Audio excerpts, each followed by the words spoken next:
Hola, muy buenas a todos y bienvenidos de nuevo al canal. Hoy os presento la placa base de Gigabyte Aorus Z270X Gaming K5. Una placa base con unas características un tanto peculiares. Hablamos de una placa base, como estáis viendo, en formato ATX, es decir, su tamaño es el estándar. Y aparte de eso tiene un precio de entre 170 y 180 euros.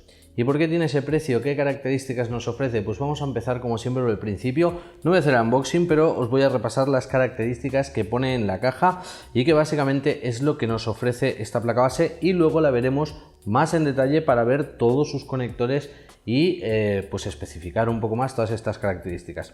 Primero, RGB Fusion. La placa base cuenta con diferentes zonas con iluminación RGB, aparte de diferentes conectores para sacar tiras LED y poder iluminar de esa manera también nuestra caja o nuestro escritorio. Lo segundo que nos encontramos es Sound Blaster XFi MB5 más ALC 1220 120 decibelios SNR HD audio. Es un chip de audio muy bueno y que, como viene siendo pues de costumbre en la mayoría de placas base, en el lateral izquierdo, la parte de abajo, pues la placa base viene separada, y en este caso tenemos un pequeño chip de sonido con una pequeña jaula de Faraday, que ya sabéis, pues bueno, todo esto va a evitar que las interferencias electromagnéticas puedan acabar produciendo ruidos extraños y por tanto ofreciendo un sonido más nítido y de mejor calidad. La siguiente característica es SmartFan 5. En este caso, en esta placa base en concreto, contaremos con 6 sensores y 5 conectores de ventilación.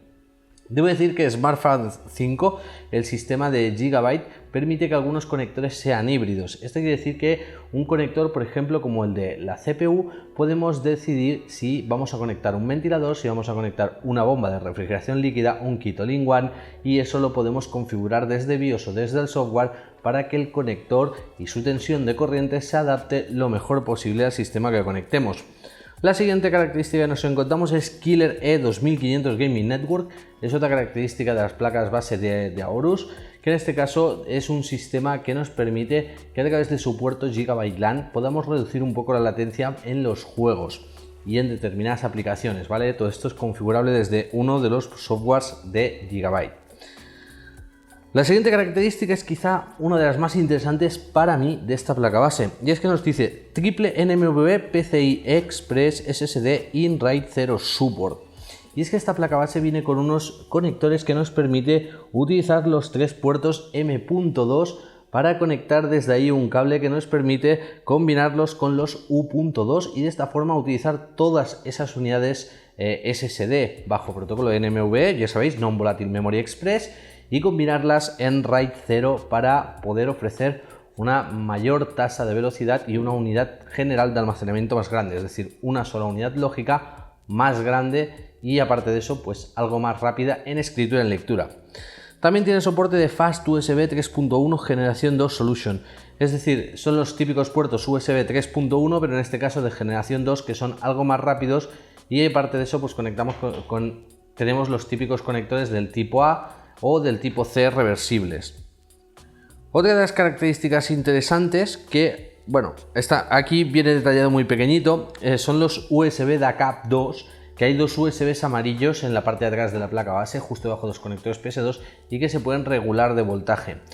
Y otra de las características que a mí me gusta mucho, aunque bueno, viene generalmente debajo de la caja, pero no han especificado mucho, es que tiene soporte para memoria DDR4 3866 plus MHz bajo perfiles XMP.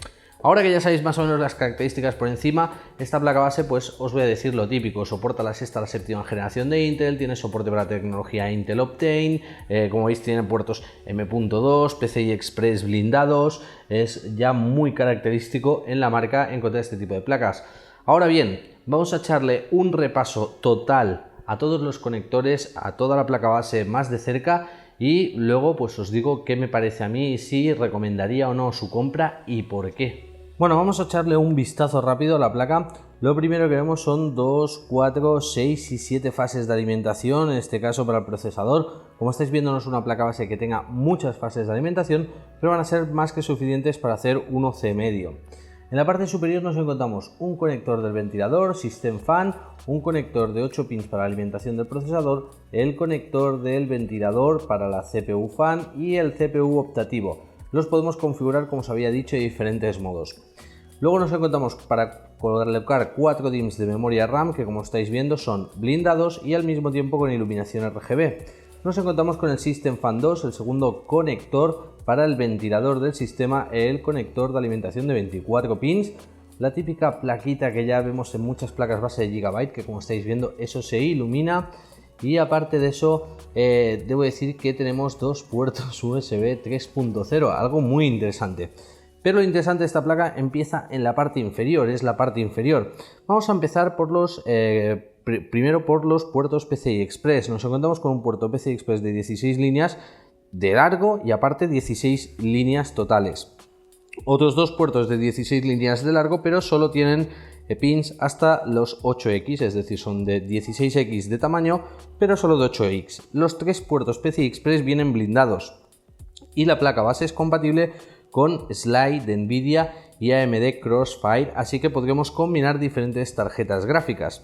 También contamos con 3 puertos PCI Express 1X, el chip de la Ethernet, como estáis viendo, que también viene blindado en su pequeña caja de Faraday, el chip de audio, toda la zona de audio mejorada, y ahora sí todos los conectores abajo típicos de la placa base, como pueden ser el de audio, el LED demo, para sacar una tira de LED exterior, el TPM, 2 USBs, para un sensor, System Fan 3, este es híbrido, como veis pone pump, bueno, no sé si os llegaréis a ver con la cámara, pero pone pump, en este caso, este conector híbrido se puede variar la configuración para que vaya a una bomba de refrigeración líquida.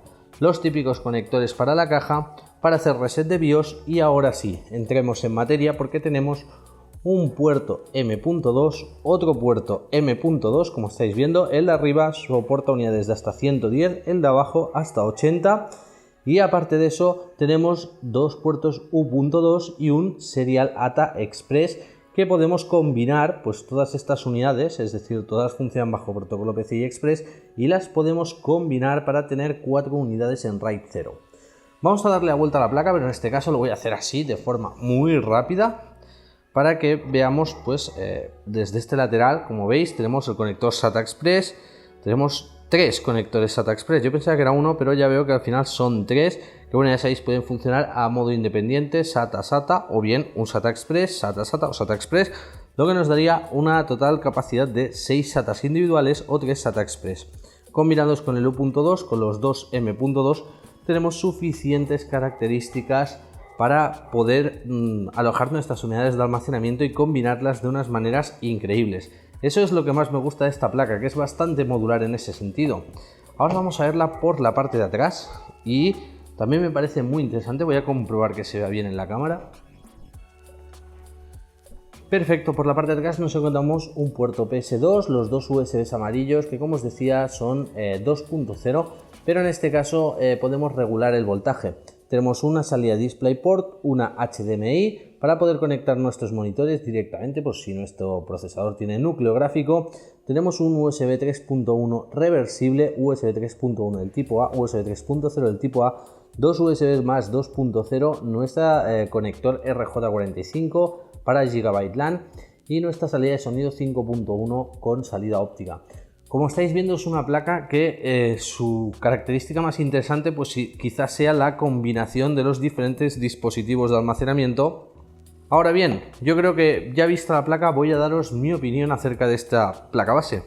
Bueno, ya por último, mi opinión personal, como habéis visto, ha sido una review bastante rápida, os he enseñado bastante rápido la placa base y para mí lo más interesante, no sale marcado, pero os lo voy a explicar yo, os lo he explicado en la review. Para mí lo más interesante es la posibilidad de combinación de sus diferentes puertos, es decir, el poder combinar los 2 puertos M.2 con los puertos U.2 con los SATA Express y el poder hacer de todo eso una RAID me parece una característica muy interesante.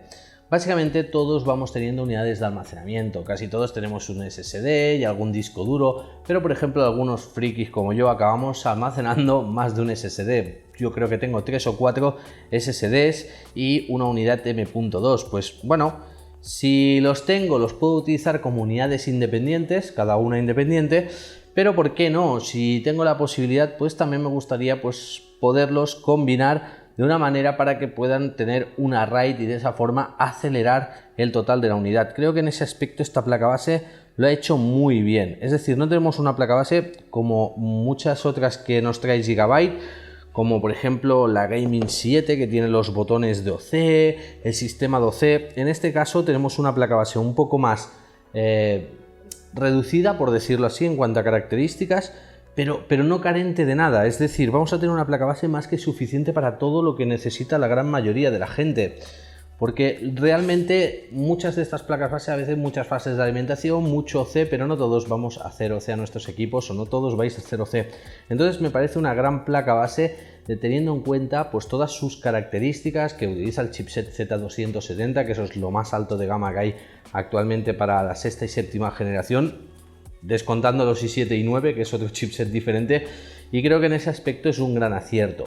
Ahora bien, ¿te comprarías esta placa base? Pues la verdad, 170 euros me parece un precio un poquito elevado, pero la placa base que tengo yo costó 163, o sea que realmente hablo de 10 euros de diferencia, y mi placa base no tiene tantas características como esta, así que yo creo que si me decidiese a comprar un i7 6700, un i7 7700, un i5 también de los más altos, seguramente tendría muy en cuenta esta placa base, que como os he dicho, pues a mí me parece preciosa, me parece muy buena en cuanto a calidad de acabado, como casi todos los productos de Gigabyte, y como siempre, pues eso, tenemos una placa base robusta que, como veis, no se dobla, con suficientes sistemas de conectividad para casi todo, y aparte de eso, pues como habéis visto, una placa base que soporta memorias 3866 MHz, que esto es otro tema que hablaremos de si realmente es necesario o no tener memorias de tanta frecuencia.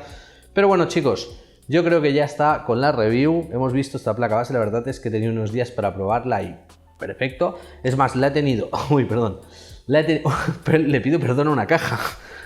La he tenido conectada con una 1080 Ti, con una 1080 y con una 1070 al mismo tiempo, y he hecho pruebas pues combinando gráficas y demás para otro tipo de pruebas de otros vídeos, y ha aguantado perfectamente bien la tirada.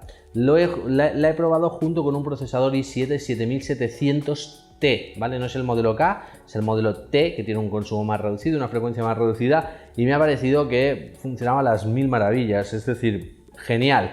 El que haya soportado también las gráficas también me parece perfecto, y ya veis, la característica de Aorus de los puertos blindados y demás, la verdad es que se nota. Mi placa base no lo tiene y veo como la tarjeta gráfica se dobla, y en estas pues veo como las tarjetas gráficas quedan bastante rectas. Así que nada, chicos, no tengo más que decir. Si os ha gustado el vídeo, sabéis que podéis apoyarlo con un like, compartirlo en las redes sociales o por supuesto suscribiros al canal para más vídeos. Esto ha sido todo, con esto me despido. He escuchado un ruido raro ahí, pero debió ser un rebote. Con esto me despido y hasta el próximo vídeo.